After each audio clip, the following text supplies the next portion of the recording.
কিরে বন্ধু কি করছ তোরা? জানোস না কি খাই আমরা? মধু খাই, মধু। রসমালাই।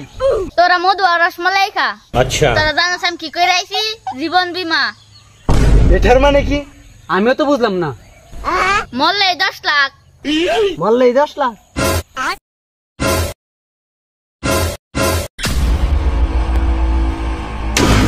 खत्म। Bye bye. হ্যালো তুই আরেকটা পাড়ি দিলই।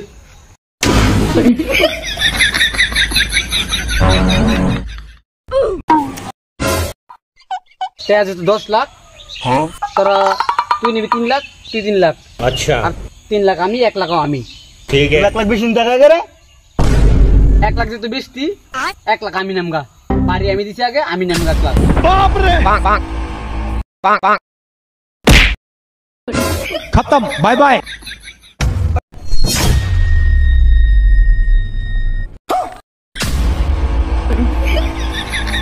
বর্তমান ঝামেলা শেষ।